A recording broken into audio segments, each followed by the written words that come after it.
Jayādvaita Gadadhara Shivas Gaura Bhakta Vrinda Shri Krishna Chaitanya Prabhu Nityananda Shri Advaita Gadadhara Shivasadi Gaura Bhakta Vrinda Hare Krishna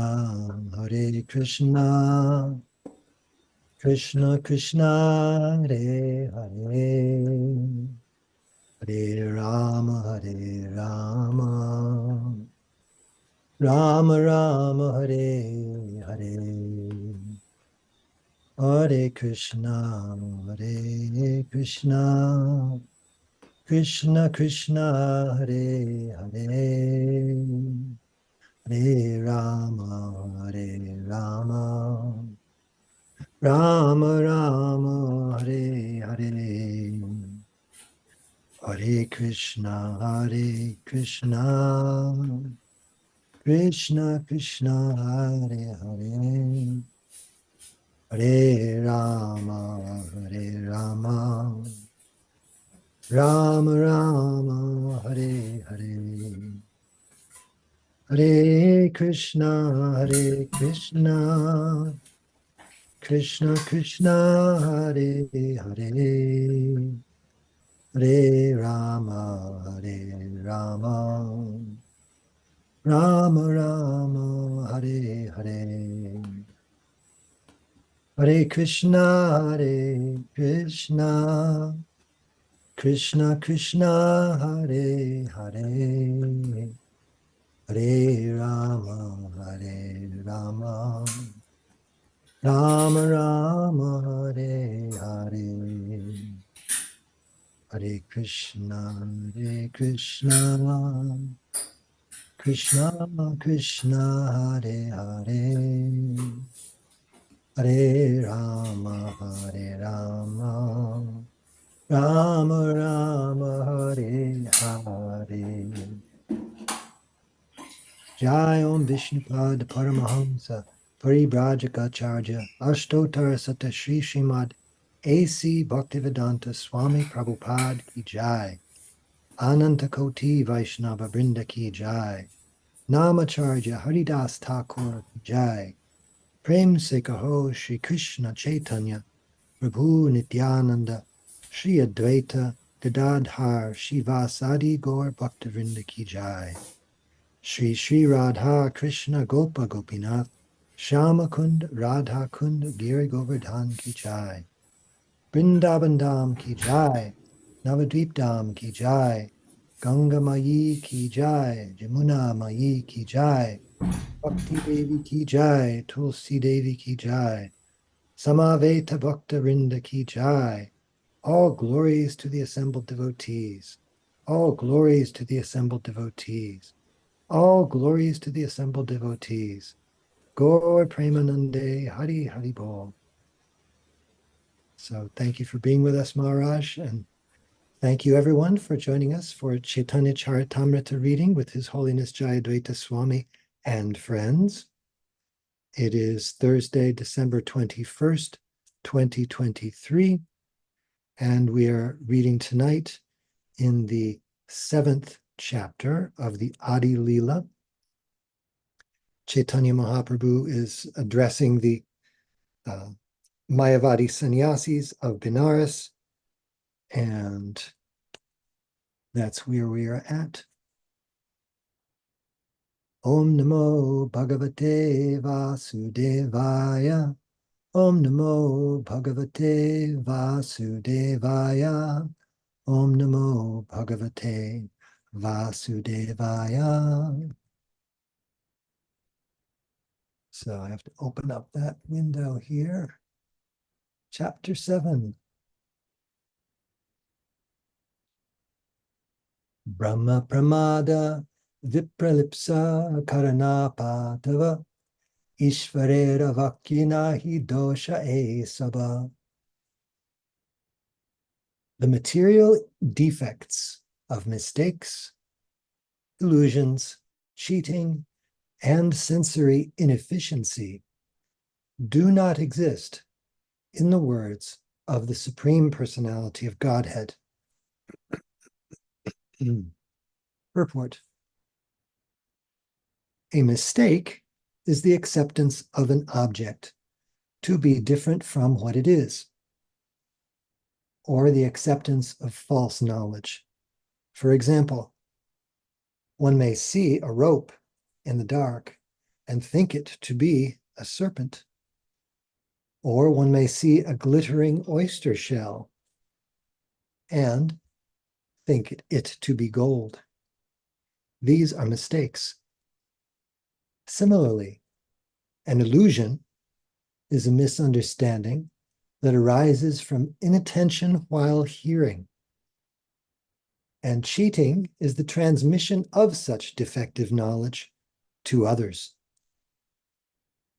Materialistic scientists and philosophers generally use such words as maybe and perhaps, because they do not have actual knowledge of complete facts. Therefore, their instructing others is an example of cheating.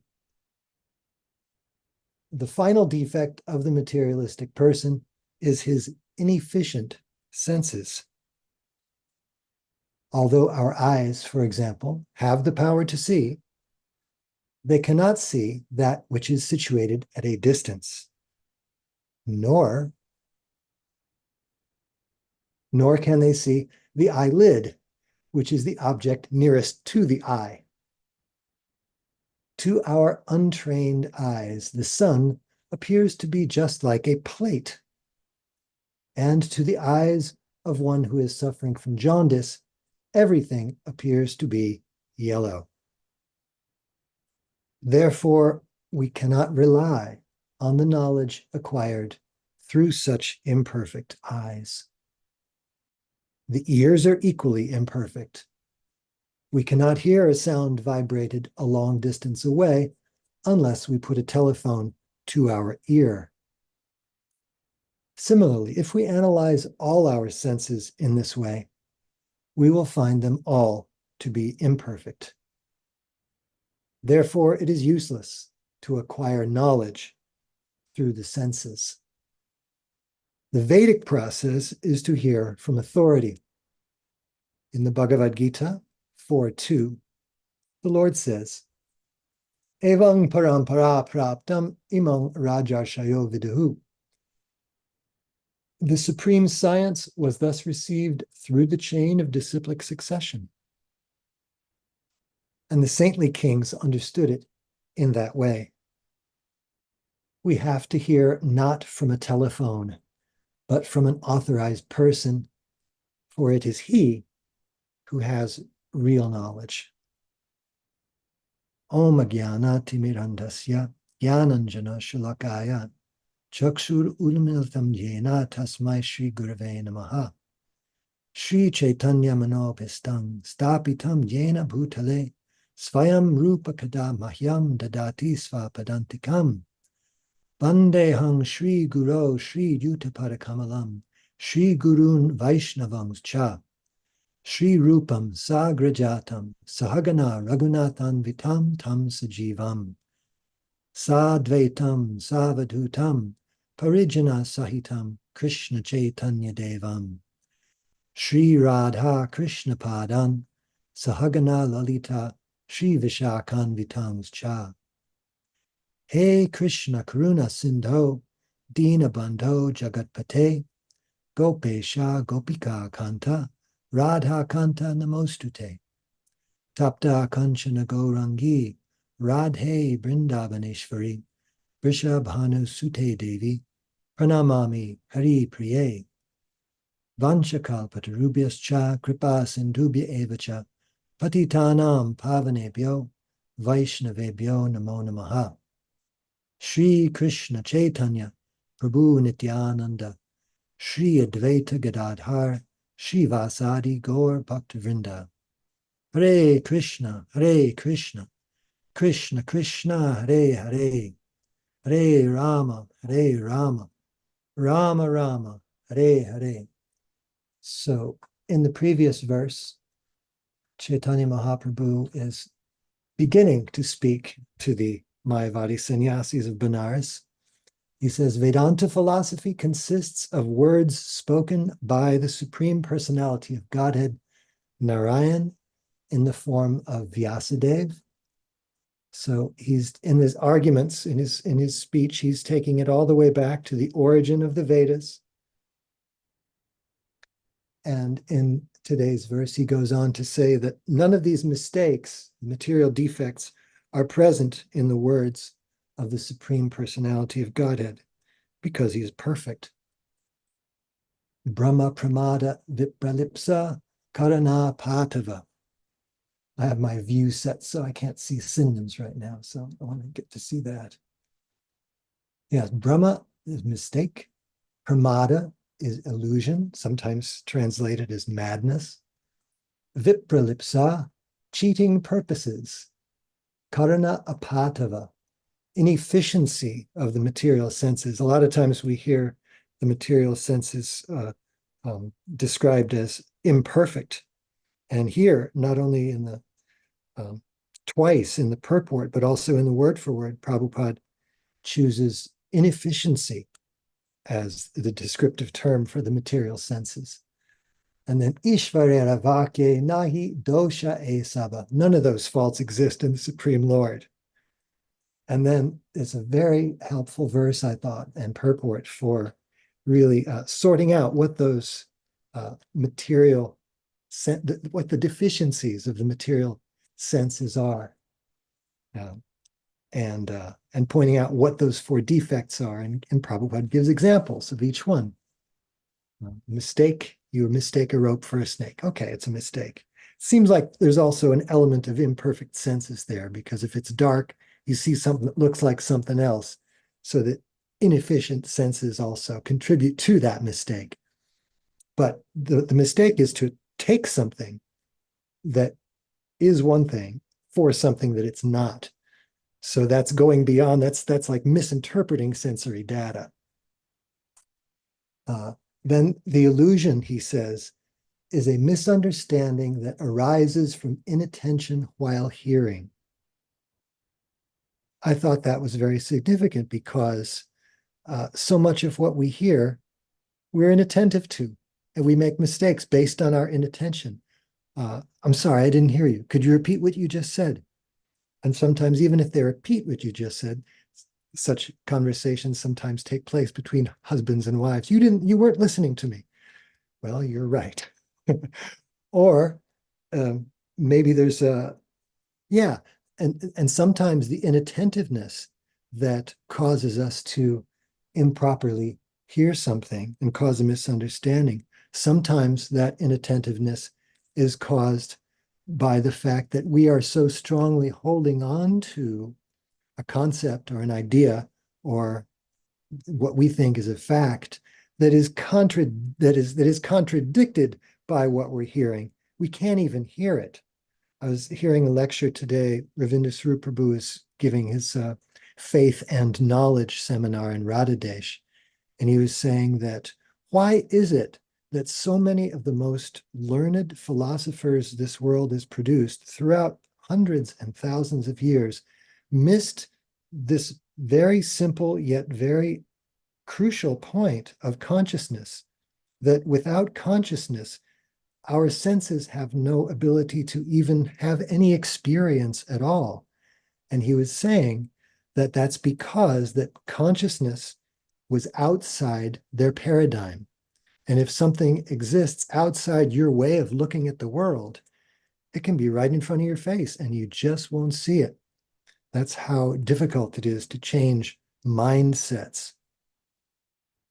And so if our mind is set in a certain way, we hear something that doesn't tally with our mindset, we just won't hear it. That's why Shastra benefits on repeated, and ever repeated, infinitely repeated readings, because we might have blanked out on something before that now we're ready to hear. And we hear it, and we think, oh, that's fresh, even though you've read it so many times before. And cheating is the transmission of such defective knowledge to others. We might not even be aware that we're cheating, but it's just something that we do. Knowledge, we think we've got knowledge. We might have a high opinion of our learning or erudition or information sorting ability, storing ability. And we transmit what we think we know. But if it's not fact, you're cheating. One time, a Hinduism professor, he was invited to come meet Prabhupada. He was a PhD in his field. He was invited to meet Prabhupada. So Prabhupada asked him, so what is that Hinduism? And the man said, I don't know, you tell me. He was an Indian man, but I don't know, maybe South Indian man, actually. And I think perhaps later on the story unfolded that he had been maybe coming from a Christian background or somewhat of a Christian background, influenced by Christianity in his early life, but became a professor of Hinduism because it brought home the bacon. And then he just was very sort of flippant with Prabhupada when Prabhupada asked him, so what is that Hinduism? I don't know. You tell me. And so in that crowd of devotees hearing the conversation was our Bhakti Swarup Damodar Maharaj, PhD. And Prabhupada said, oh, he is teaching, but he does not know. So our Swarup Damodar, he is also PhD. So what is your opinion of this? Cheater, Srila Prabhupada. There. He is also PhD. He has called you a cheater. So what do you have to say for yourself? Well, at least I'm an honest cheater, the man said. And Prabhupada said, you may say you are honest, but the judgment of a cheater cannot be accepted. And from there, the argument, it became quite heated. And I believe Brahmananda Prabhu finally had to come and eject the man from the room, politely ask him to leave. But that's an example of cheating. Yes, and then materialistic scientists and philosophers generally use such words as maybe and perhaps. You've probably noticed this. You read any recent articles or books produced in this age of Darwinism, that these are the words that are commonly used. Maybe, perhaps. And then they go on to say whatever they may think happened, because they do not have actual knowledge of complete facts. Therefore, their instructing others is an example of cheating. The final defect of the materialistic person is his inefficient senses. Although our eyes, for example, have the power to see, they cannot see that which is situated at a distance, nor can they see the eyelid, which is the object nearest to the eye. Yeah, we can see things that are of reasonable size and at a reasonable distance. Anything beyond that, beyond those parameters, we can't really see. Or if we think we see, we don't really understand. They're just too big or too small or too close, or a combination of those things, and we can't understand. There's a difference between sensory data and understanding. And I'll talk about that a little bit later. Yes, and he says, to the eyes of one who is suffering from jaundice, everything appears to be yellow. Therefore, we cannot rely on the knowledge acquired through such imperfect eyes. And he talks about the ears. The ears are equally imperfect. We cannot hear a sound vibrated a long distance away unless we put a telephone to our ear. Similarly, if we analyze all our senses in this way, we will find them all to be imperfect. Or you can't believe everything you see and hear on the television or the internet now, because so much can be done with fancy video processing and editing that take advantage of these imperfections and amplify those imperfections. They play right into our desire to cheat. Oh yeah, I saw that on, it must be true because I saw it on the internet.com. Similarly, if we analyze all our senses in this way, we'll find them all to be imperfect. Therefore, it is useless to acquire knowledge through the senses. Vedic process is to hear from authority. Yes, so while it's possible to get some sensory data, some information is there, we can make it, like even the beavers and the pigeons and the roosters, they've got their senses, and they're tuned for doing what beavers and roosters want to do, which isn't very much. It falls into the categories of eating, sleeping, mating, and defending, pretty much. So we can get some guidance, some general, so we can get our bearings so that we can do those things. But as far as acquiring real knowledge or an understanding of why something is the way it is, for that, something else is required. It's a different process of knowledge. It's not that Krishna devotees or theists in general are simply operating on faith. They're operating on knowledge, but it's a different kind of knowledge than now is, fashionably acceptable as such. And science itself is a word that means knowledge. So, and any system of knowledge is there are different systems of knowledge. We come to Krishna consciousness, we accept the system of knowledge that Prabhupada talks about here. The Vedic process is to hear from authority. If I have 3/4 in my hand, you can't see them, and I tell you I have 3/4 in my hand. Your option is to believe me and say, okay, you have 3/4 in your hand. You do that, you have knowledge. You know that they're there, although you can't see them. So do you really know? It's a different process of knowledge. You've accepted the descending process of knowledge, which I think the more we're able to reach people in this comparative epistemology, it might shed some light on why it is that Prabhupada called Krishna consciousness a science. It's not that we're at odds with people that have quote unquote knowledge because they got it in a different way. In the Bhagavad Gita, the Lord says, Evang parampara praptam imang rajashayo viduhu. The supreme science was thus received through the chain of disciplic succession, and the saintly kings understood it in that way. We have to hear not from a telephone, but from an authorized person, for it is he who has real knowledge. I'm looking to see if there are any comments or questions so far. Not any, but wait, Maharaj says, Srila Prabhupada deals with these faults in his introduction to Ishopanishad, where he makes the case that one has to hear from Vedic authority. Yes, yes, indeed.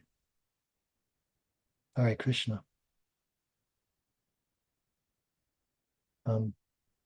I feel like I've maybe run out of speaking time for the moment, but I was thinking maybe if Panchatattva Prabhu, you have lightning fast access to the introduction to Ishopanishad and felt like it, you could perhaps bring out some of those points that Prabhupada makes that go right along so beautifully with what he's saying in this verse and purport here. Oh, he's going to the shelf.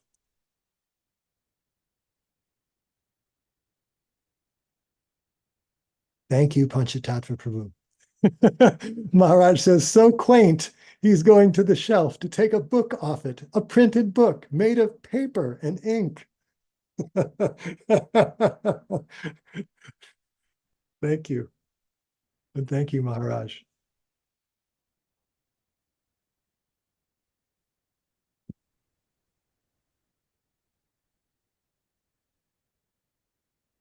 Yeah, the 4 defects are described here in the introduction.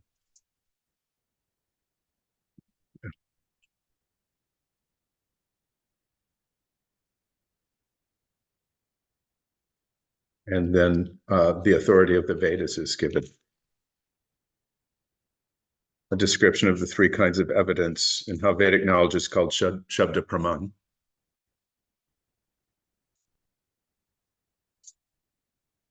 The ascending and descending processes of knowledge. It's all here. Do you want me to read it or pick a section or? What's the idea?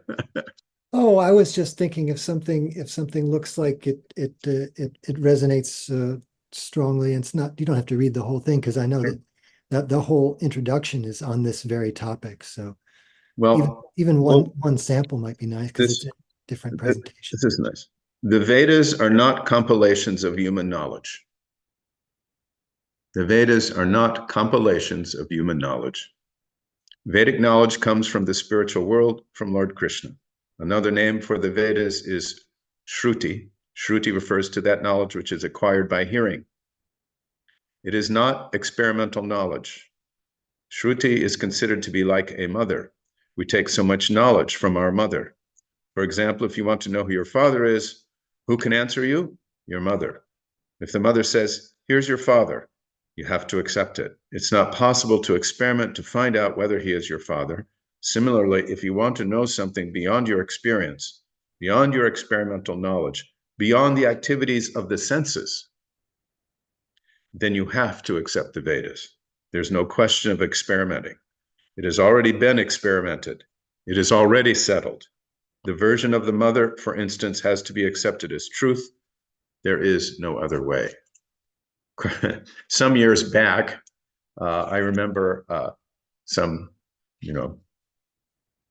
some persons, devotees, were saying, well, now you don't have to accept the authority of your mother. Now you can go and get a DNA test and find out who's your real father. As if that was somehow discounting this whole presentation. But the point being that Prabhupada's making is you have to accept authority. And that authority, the authority of your mother, is unimpeachable because she conceived you with your father. She knows who the father is. That's the idea. So similarly, the Vedas are one's mother in the sense that knowledge is coming from them. And it's unimpeachable. That's the idea. Vedas are considered the mother, and Brahma is called the grandfather, the forefather, because he was the first to be instructed in the Vedic knowledge. In the beginning, the first living creature was Brahma. It goes up and explained like that. So Brahma's grandfather. And he goes on like that. Vedic knowledge is called Shabda Praman. Another name is Shruti. Shruti means that this knowledge has to be received simply by oral reception. The Vedas instruct that in order to understand transcendental knowledge, we have to hear from the authority. Transcendental knowledge is knowledge from beyond this universe. Within this universe is material knowledge, and beyond this universe is transcendental knowledge. We cannot even go to the end of the universe, so how can we go to the spiritual world? Thus, to acquire full knowledge is impossible. And then Prabhupada talks about the spiritual sky and how you have to take assistance to understand these subjects. What are the planets like? Are the inhabitants there? Are they eternal? You have to take knowledge from the Vedas. So yeah, real nice introduction. Well worth a read. It's not a very long introduction. It's well worth a read in case you want to make a trip to your local bookshelf or Kindle. I just like the books. Yeah. Yeah. Oh, thank you so much. I was thinking also how, Maharaj says, Satsvarup Maharaj wrote to Srila Prabhupada and asked whether our process is to get knowledge from a combination of authority and logic.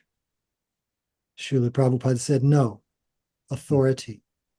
The logic is just something we use to persuade those who don't accept authority.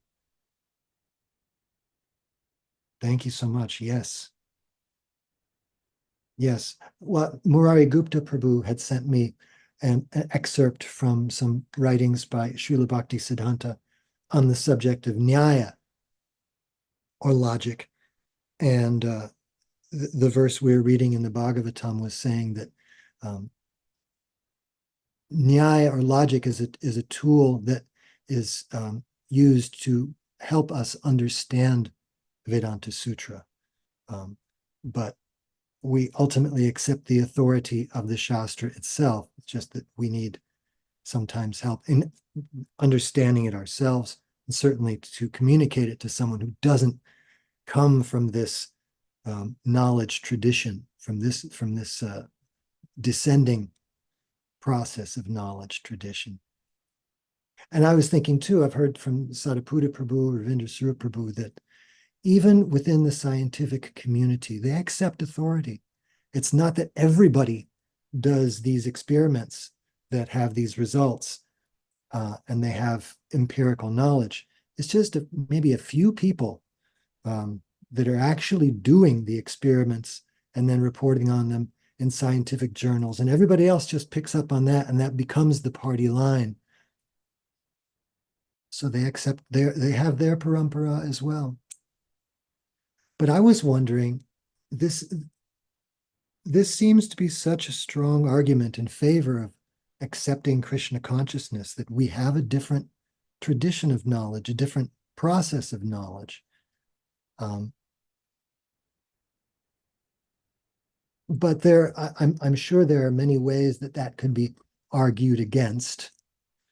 And I'm wondering what might arguments be against accepting authority, accepting the parampara as the means of getting knowledge, and what might our counter arguments be against such arguments. It's been a long time since I've been in an assembly where I've had to really speak about this before. Certainly I don't speak in front of academics but people that are really weaned, brought up on this, enlightenment consensus that we have to figure out everything ourselves empirically.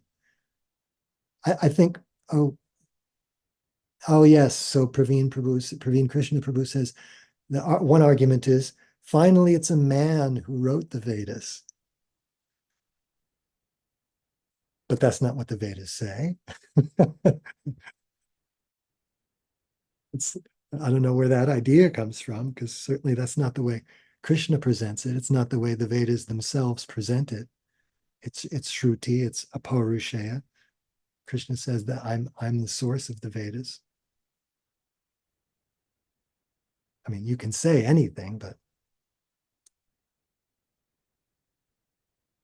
right. Maharaj says that's, of course, a circular argument. Yes, I'm using, and that's true, that to defend a certain viewpoint, you use the same viewpoint to defend it. The Vedas are true, Maharaj says. How do you know? Because the Vedas say so. Right. Perfect circle, he says. Panchatattva Prabhu, your hand is up.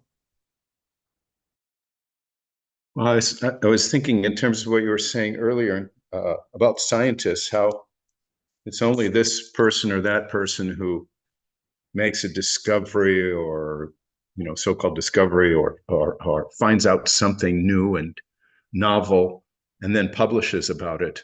And then it's only a very few who corroborate that novel discovery, that something or whatever, that progress that he's made or she's made. But still there's somebody corroborating it. And the thing is, in terms of Krishna consciousness, we have our acharyas, and they've given this process, just like these. Okay, here it is. Here's the set of steps you take. Here's the procedure. Here's how you fix your mind. Here's how you chant your rounds. Here's what you do to control your senses. Here's who you meditate on. Here's why you meditate on him, etc., etc. It's not that it's barred, that process. It's not simply a matter of blind trusting faith. You can see that there's a reasonableness to the transcendental knowledge that's being given, and then you apply it in your own life and you can see the results. It's actually approachable.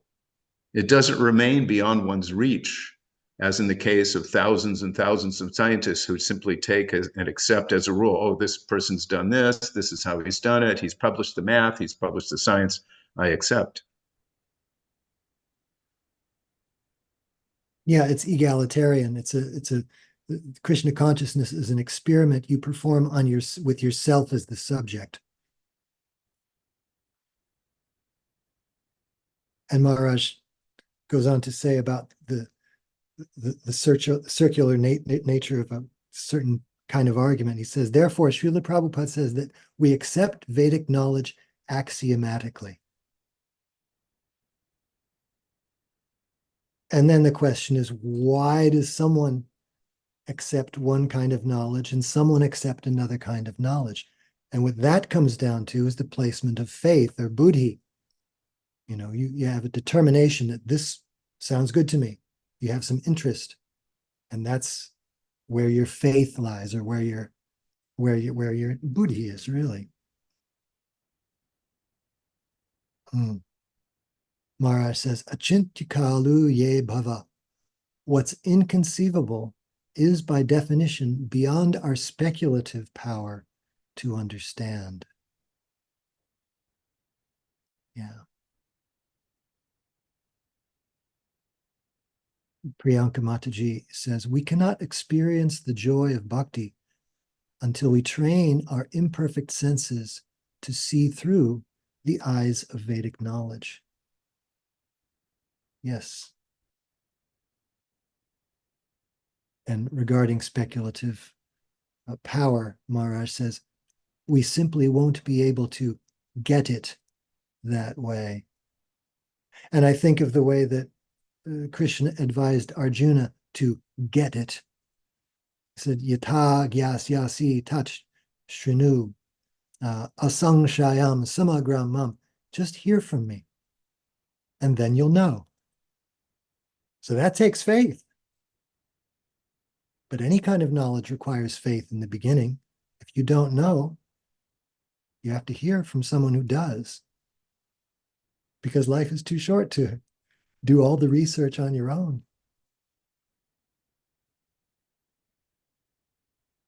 Yes, Maharaj says your alternative is to remain in the dark. Yeah. Yeah. Hare Krishna.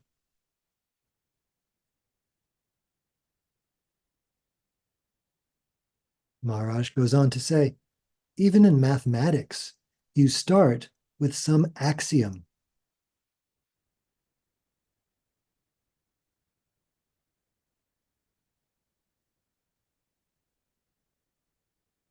And because I don't typically use the word axiom in sentences, I have to look that up just now.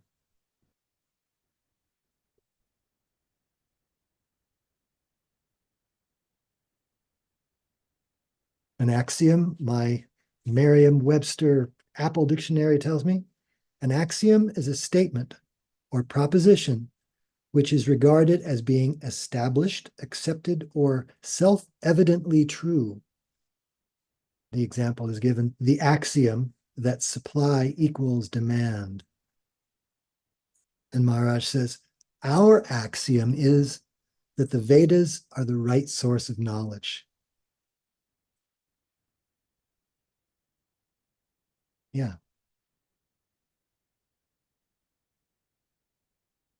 And Maharaj has his dictionary definition, category of logic or math, a proposition that is assumed without proof for the sake of studying the consequences that follow from it. I think that definition's even better than Merriam-Webster Apple Dictionary, because that highlights a lot of what we're dealing with. A proposition that's assumed without proof for the sake of studying the consequences that follow from it. Yes, if you accept Krishna consciousness on faith at the beginning, if you have some initial shraddha or interest or inclination, the consequences that follow from it are that you'll be situated in boundless happiness. And the consequences that follow from accepting other axioms might not be so rosy. Praveen Krishna Prabhu says, I read a perfect book which claims itself to be perfect. It is just another form of saying, I know what is perfect.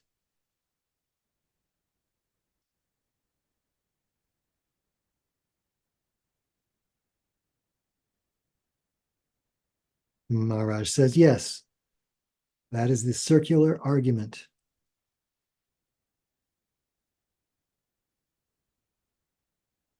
So we accept things axiomatically. We accept the Vedas axiomatically.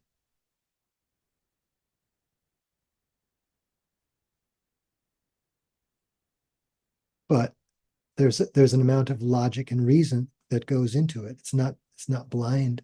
Murari Gupta Prabhu says, circular arguments are very common. All authorized documents are accepted because of what they state. Land deeds, legal contracts, birth certificates, passports, etc., are all accepted as valid because they say they are valid.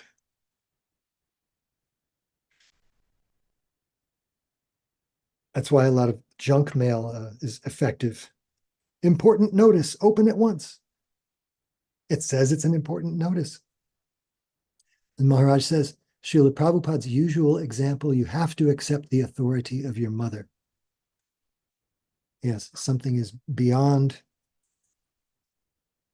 your power to independently investigate.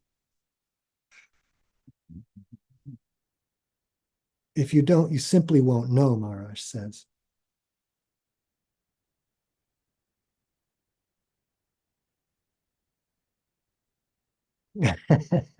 Panchatattva Prabhu says, if you deny the authority of your mother, then your position is pretty bad. There are many things that can be said about that, but I know several people who, for their own sanity, they had better deny the authority of their mothers. But these are called dysfunctional families. These are not best case scenarios, far from it. Maharaj says, in one place in the Bhagavad Gita, Srila Prabhupada says that we should at least tentatively accept that Krishna is the Supreme Personality of Godhead. Yes, tentatively or theoretically accept. Yes, because with that proposition, you'll be able to get through the book. That's a very helpful thing that Prabhupada puts in there. Go ahead, Panchatattva Prabhu. Yeah, that is the argument that I offered to my son-in-law. He had read the Bhagavad Gita and didn't quite grasp it. He was kind of struggling with it. And I said, well, here, you have to accept what the presenter of Bhagavad Gita, as it is, Srila Prabhupada says in the introduction. You have to accept, at least, as Maharaj says, tentatively, you have to give at least some credence to the possibility that this is the Supreme Personality of Godhead speaking through this book, and then you can begin to understand. And he did that, and he said, oh, now it's different. That's faith, that interest. Maharaj has spoken about that before, as you have mentioned also in this class. Some interest, some inclination, there may be some value here. Let me take a look. But that faith has to extend to this point, that this is authority speaking to me. Yeah. Thank you. Maharaj says, accept at least tentatively a proposition assumed without proof for the sake of studying the consequences that follow from it.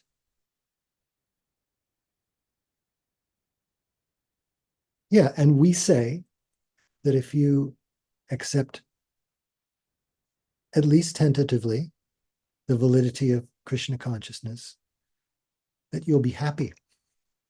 That will be the consequence that follows from your, and it's not that we are just, where does Prabhupada say that this is not a treatise for armchair speculators, but it is meant for the formation of character. So it's not just another piece of information for another few square inches of your bookshelf, but it's meant to inform your activity. It's meant to change the trajectory of your life. So our proposition is that, yes, try it. It's not just a matter of accepting something, but it's a matter of doing something.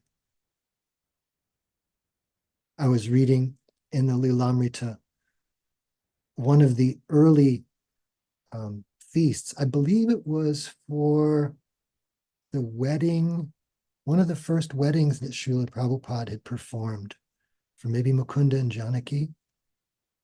And Brahmananda Prabhu was there. And it was, I think, before he had taken initiation. Yeah. And he was taking prasadam. And he thought, from this moment, I'm going to dedicate my life to Krishna consciousness because his experience informed his shraddha. Maharaj says Sadaputa came to Krishna consciousness after understanding the consequences of accepting the underlying axiomatic worldview of reductionistic science. Yeah, those consequences are, nuclear holocaust, basically. Because there's no absolute truth. There's no real good or bad. There's just whatever you can do. Might is right. What difference does it make? Maharaj goes on to say, not just that, but everything is meaningless. Yeah. You're nothing but a string of ones and zeros.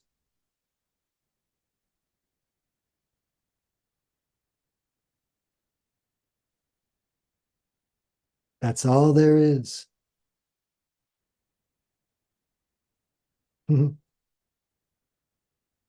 That's what reality finally boils down to.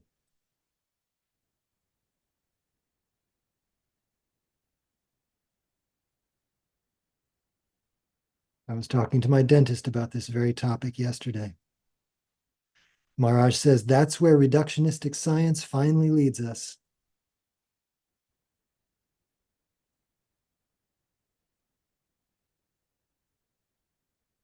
Thank you, Maharaj.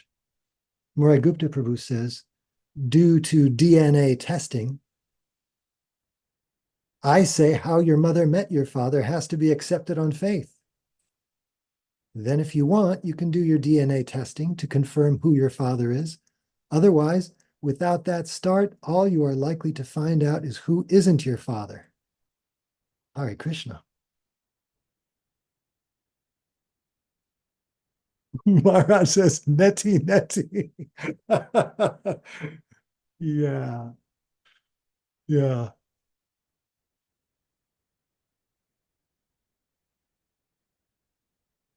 So much fun.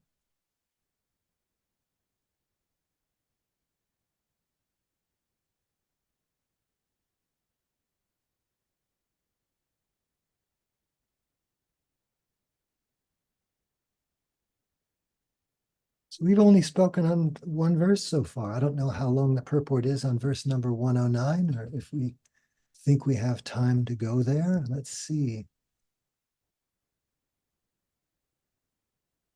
I'm sorry, 108.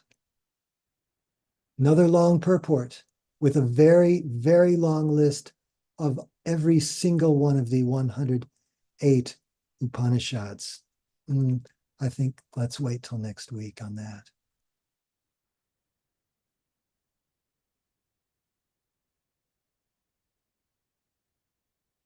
Yeah, rather than that, perhaps we could end a little early this evening, have kirtan, unless there's more discussion on this. I find this topic so interesting.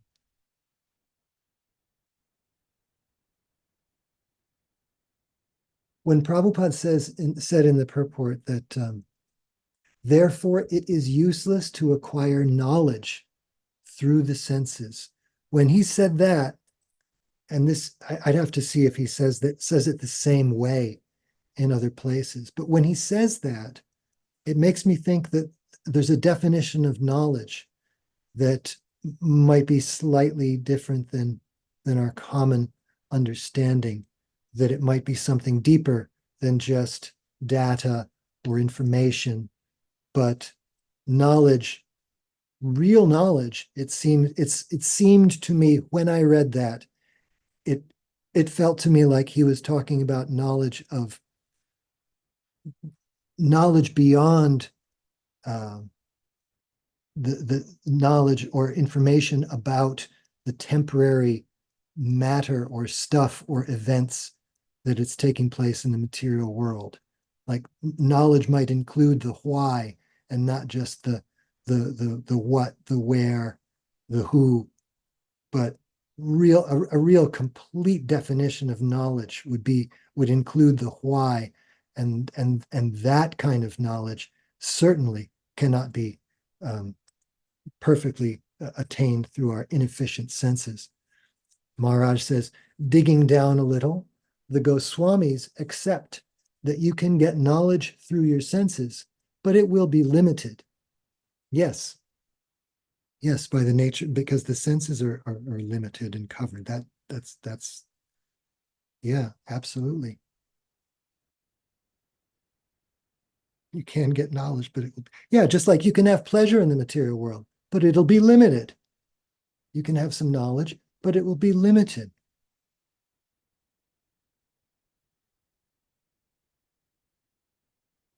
You know, it's limited by our own power of attention. How long can we sit in here before our mind starts to wander?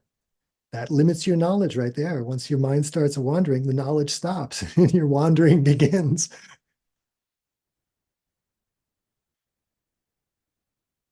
So just hear and pay attention and keep paying attention. Panchatattva Prabhu. I was thinking about this at the end of the purport. Prabhupada quotes part of the second verse of the fourth chapter Bhagavad Gita, Evam Parampara Praptam Imam Rajasya Yogaduhu. We've already heard about how material acquisition of material knowledge with imperfect senses, it's imperfect, it's incomplete. And then I skipped to the purport, very famous for purport for 2 Bhagavad Gita, and it's talking about that. In particular, Prabhupada's addressing that second portion of that verse, Sakali Neha Mahata Yoga Nashta Parantapa. The disciplic succession has been broken. The knowledge has been contaminated. And he says in the purport, Bhagavad Gita was never meant for demoniac persons who would dissipate its value for no one's benefit and would devise all types of interpretations according to personal whims. As soon as the original purpose was scattered by the motives of the unscrupulous commentators, there arose the need to reestablish the disciplic succession. So there's that tension that goes on through time where Krishna has to advent himself. And in modern days, we had Bhaktivinoda Thakur reestablishing the preeminence and authority of the Gaudiya Vaishnava Siddhanta and so forth. That there's this constant struggle to try to keep things pure, because the tendency of all of us little contaminated beings running around in Kali Yuga is to try to drag things down, to break it, to adapt it to our own personal interpretation, for our own personal, Prabhupada calls here whims, personal whims. So that's an ongoing struggle.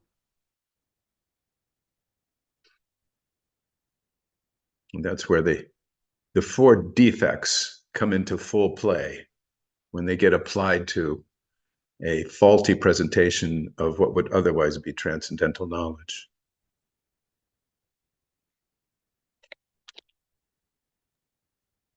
Jai, Jai, Jai.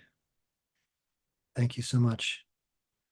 We have reached 7:57 through no fault of our own, and it is now time for Kirtan. And Panchatattva Prabhu, you weren't here, but earlier I led the shortest Kirtan on record, and maybe you can appoint our ending, closing Kirtan leader. Let me check this. Good. All right, I'll go for it.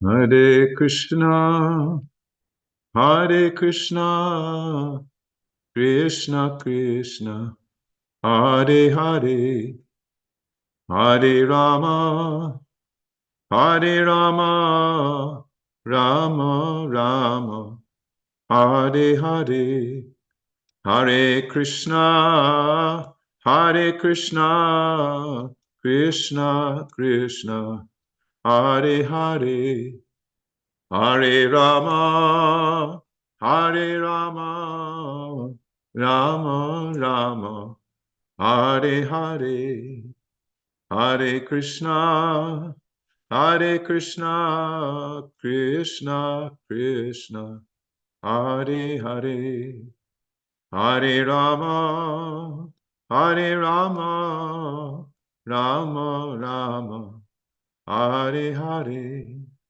Hare Krishna, Hare Krishna, Krishna Krishna, Hare Hare, Hare Rama, Hare Rama, Rama Rama, Hare Hare, Hare Krishna, Hare Krishna, Krishna Krishna, Hare Hare, Hare Rama, Hare Rama, Rama Rama, Hare Hare, Hare Krishna, Hare Krishna, Krishna Krishna, Hare Hare, Hare Rama, Hare Rama, Rama Rama, Hare Hare, Hare Krishna, Hare Krishna, Krishna Krishna,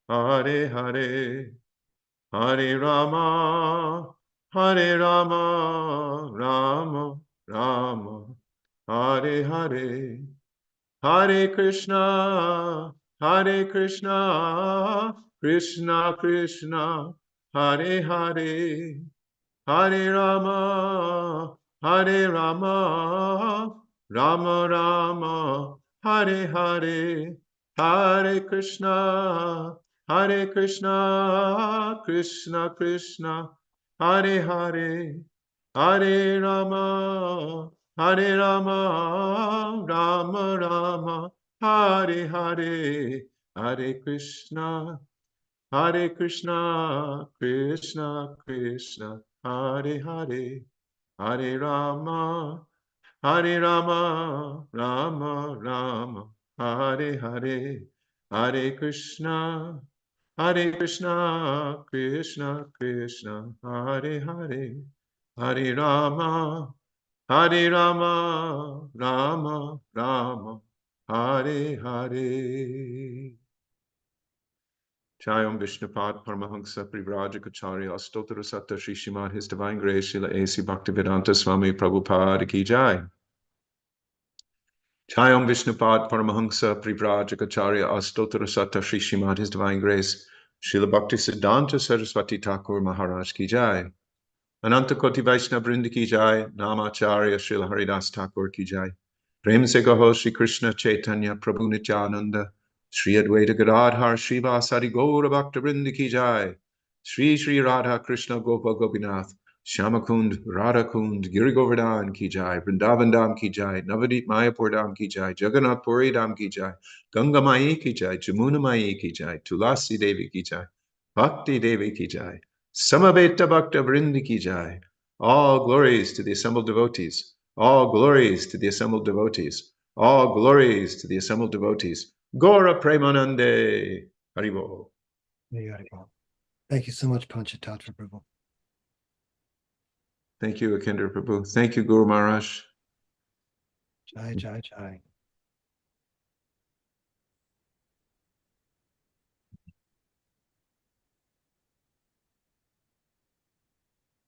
Thank you, everyone, for being here, for your participation, for hearing, for chanting, remembering. Sri Caitanya-caritamrta ki jai. Srila Prabhupada ki jai. His Holiness Jayādvaita Swami Maharaj and friends ki jai. Samaveta Bhakta Vrinda ki jai.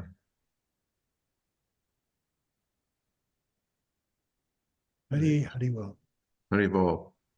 Thank you so much, Maharaj. Thank you, everyone. Hope to see you all tomorrow for Srimad-Bhagavatam. Hare Krishna. Hare Krishna. Hari Bol. Hari Bol.